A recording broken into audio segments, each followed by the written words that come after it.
Halo semuanya, perkenalkan nama saya Ardiansa Saputra Sregar. Di sini saya akan bagikan tips and trik untuk teman-teman semua agar istiqomah selama 10 hari, yaitu membaca Al-Quran, mendoakan orang lain, dan juga sholat tahajud. Langsung saja ke tips yang pertama. Tips yang pertama yaitu membaca Al-Quran. Kita niatkan ini kepada Allah. Kedua, untuk menenteramkan hati kita. Kalau misalnya kita lagi dizolimi oleh orang lain, kita dikatain atau apa, nah itu kita bisa membaca Al-Quran untuk menenteramkan hati kita agar tidak ada rasa kita untuk balas dendam kepada orang tersebut, karena balas dendam itu tidak baik ya teman-teman. Yang kedua yaitu mendoakan orang lain, sama seperti tadi. Misalnya kita dizolimi oleh orang lain, biarin saja kita doain agar dia berubah, karena doa yang baik-baik itu akan kembali lagi kepada diri kita. Terus yang ketiga itu sholat tahajud.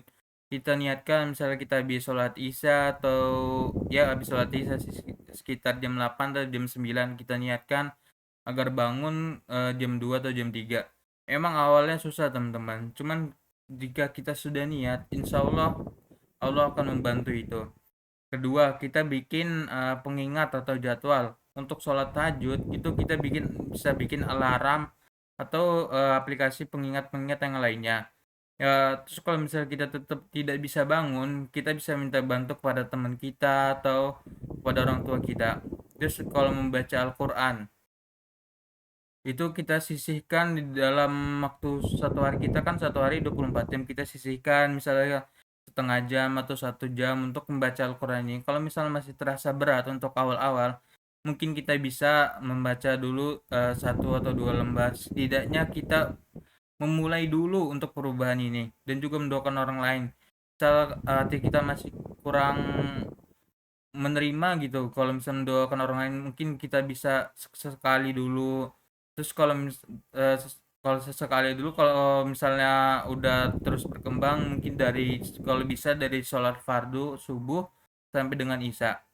Terus tips yang ketiga itu kita ajak teman-teman yang lain agar tugas kita ini bukan tugas sih, perubahan dalam hidup kita ini itu bisa dibilang gampang lah. Kita ajak teman-teman kita, misalnya ya ayo nanti sholat tahajud tuh, saling bantu ya, nanti telepon gue ya, gini-gini bisa.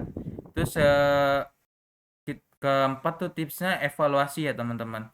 Kita evaluasi misalnya dari hari pertama atau dari hari kelima, kita lihat perubahan yang terjadi tuh udah apa aja. Misalnya hati kita udah semakin tentram belum, terus kita udah semakin mendekatkan diri kepada Allah atau belum. Itu bisa evaluasi ya teman-teman.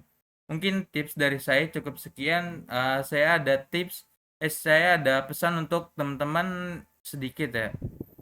Yaitu istiqomah itu lebih berat dari memulai, tapi percayalah, ganjaran Allah lebih besar dari rasa lelah kita. Bukan tentang seberapa banyak amal kita, tapi seberapa sungguh-sungguh kita menjaganya. Mungkin dari saya cukup sekian. Wassalamualaikum warahmatullahi wabarakatuh.